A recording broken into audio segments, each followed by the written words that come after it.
Welcome to the best and quickest setup guide for Microsoft Flight Simulator 2024.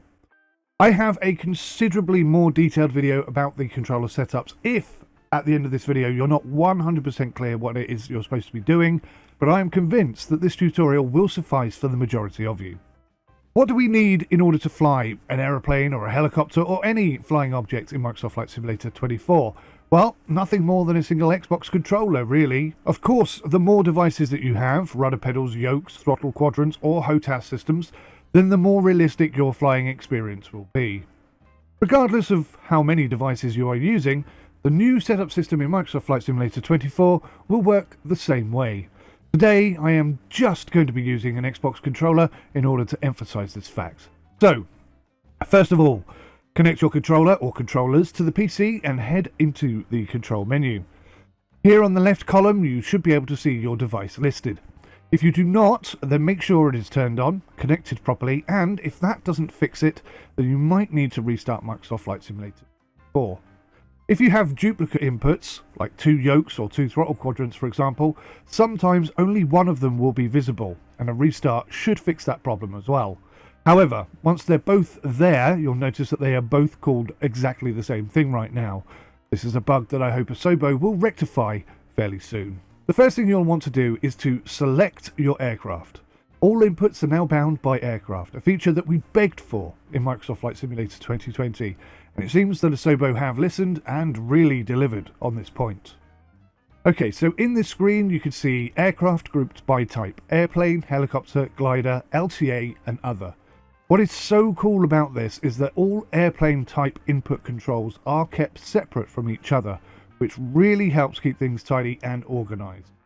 So go ahead, search for your chosen aircraft in the search bar or filter, or just look through what's available and then configure it as you want, and then click save and back until you return to the control section.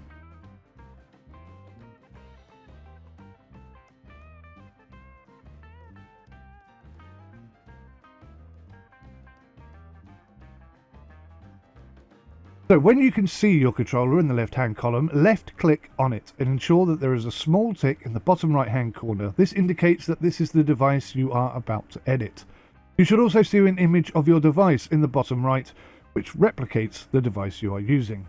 Microsoft Flight Simulator 24 controller setup has changed for the good, as controller inputs are now split into 3 sections and they are bound to each individual aircraft. The 3 individual config files are general controls. This is where non-flight inputs are recorded. Camera view, flashlight controls, playback management, walking around, all of those kind of non-aircraft specific controls. Then we have airplane controls, and as you might expect, this is where we store everything needed in order to control the aeroplane. We also now have specific controls, another thing we were desperate for in Flight Sim 2020. These only relate to the aircraft selected at the top of the control page. They are specific to this one aircraft, but they can also be copied and shared with multiple or all aircraft if you wish. A good example of this is your rudder pedals. The chances are that your rudder pedals will be expected to do exactly the same thing for all aircraft, so you could copy and paste them across the board. So 𝐿𝐴𝐵 and Microsoft were good enough to provide us with a default configuration for some controllers. Now the naming convention usually contains the date 2024, so if you have one, then you could literally be ready to fly straight away. Let's dive a little deeper. As there are a lot of controls and inputs in this game, in order to help you navigate more quickly, you could click on the filters option at the bottom left of your screen. Click it once, will switch to assigned and will only show you inputs that are already configured for your chosen device. Click it again and it will switch to essential. This is useful when setting up a controller without an available preset, or if you just want to start with a completely fresh or blank config file. Now there is a bit of a bug here for some aircraft where nothing will show at all. Hopefully they'll fix that soon. Click it a third time and that will remove all filters and return us to where we started. There is also a search box, and to the right of that search box is a search by input button. Click on the search by input button and press any button on your selected controller. It should now list all of the inputs that include that button that you just pressed. That is, unless one of the following is true. Nothing is actually bound to that button. you have chosen a controller without a preset, or you have changed either or both of the general or airplane preset config selections to none.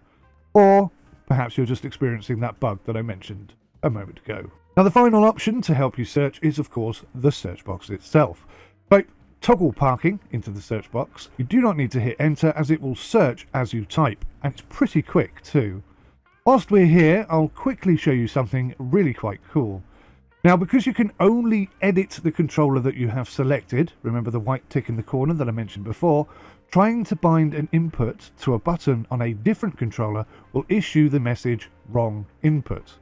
Now, this is a huge improvement over Microsoft Flight Simulator 2020 because now you can switch to any other controller, let's say keyboard for example, and it will not lose or reset the search that you have just made. So you can very easily now bind this other controller to whatever button you wish without having to search all over again. This alone will save us so much time.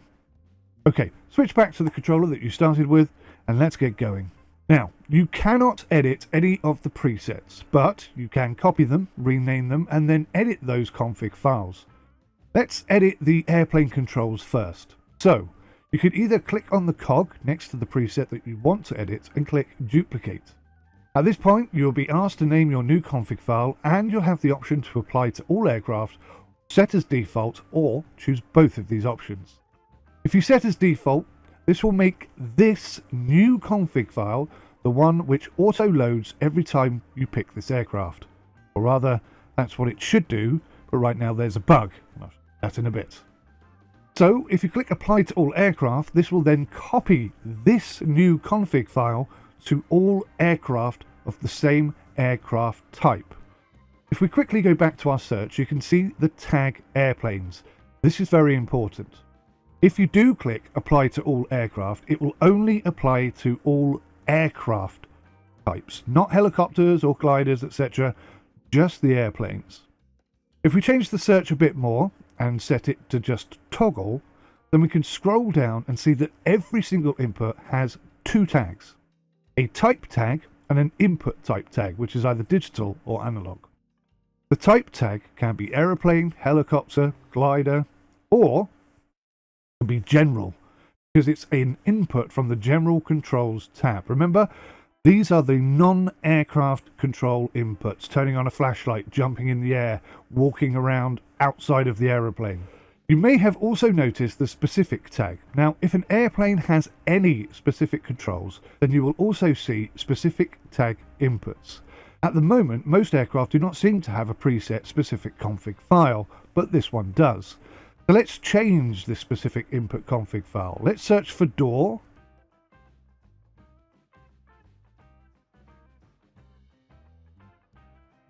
Right now, I'm going to add the A button from my Xbox controller to be this input. And you can see that we get forced to create a new config file. This is a new specific config file. So let's call it spec test. Set it as default and assign to all aircraft.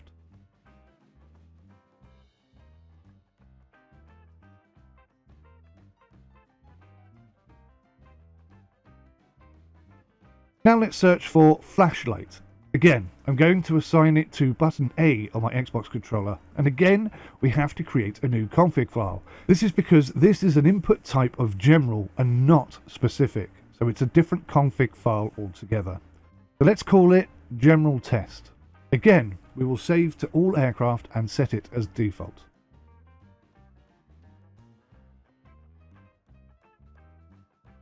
Finally, let's search for magneto. Let's again set it to button A on my Xbox controller, and again we must create a new config file because this is an aircraft config file. Let's call it test plane. Now you might have noticed the incremental number next to the input. Now this does appear to show the number of times this button has been used prior to this use, and I think it's possibly buggy. Now it makes sense to show how many times it has been used in total, but if I check this later on, and I'll show you this, but I believe this is buggy and not saving our inputs at the moment. It's a big problem, and definitely a Sobo need to fix it. Okay, so right now we have 3 new controller inputs.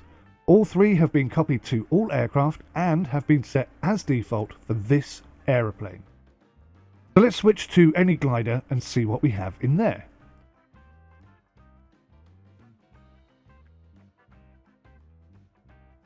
So as you can see, and perhaps expected, the general config file that we created has copied over, because the general config file is applicable to all aircraft types. But neither of the airplane specific files have been copied over, and that's because they are of the aircraft type and not glider type. So then let's switch to any other aircraft, and we can see that both general and test plane have indeed copied across, but not the specific config file. Of course, that is because the specific config file is specifically the Cessna 172 Skyhawk and no other aircraft. Let's go back to the Cessna 172 Skyhawk right now. So you can see that all three files are there as we expected. Now when you click on the cog and open this mini menu, it seems at first that there is no easy way to close it down. You can't click away from it and it closes or anything like that. One option is to click one of the available options in order to close it. From the cogwheel menu, you can duplicate, rename, apply to all, that's if you've made changes, clear all inputs so it's completely blank, or you can delete the config file completely. To close the cogwheel, you can either click on duplicate and then just click cancel, or click on one of the arrows in order to change the config file available. This is probably a bug because it makes no sense to do it this way. So, all three of our create files are now set to be default. Let's test that. If we go out back to the main menu and come back in again, we can indeed see that these files are loaded by default. But if I change them and go out and come back in again,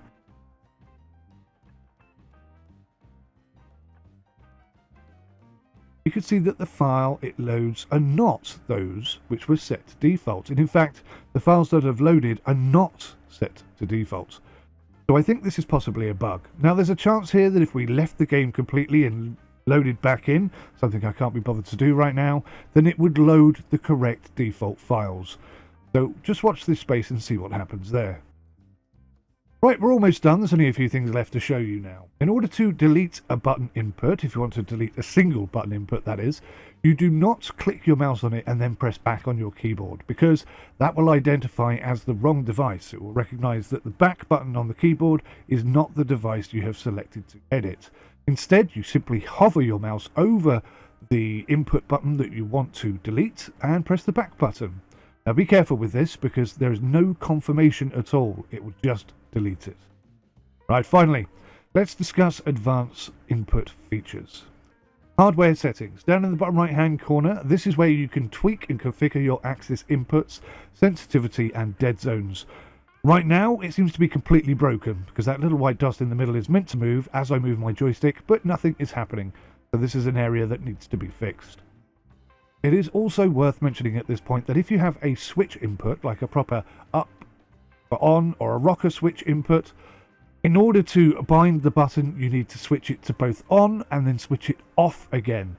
And this will, at that point, add it as an input. It's like a button. You just press it and release it in order for it to action.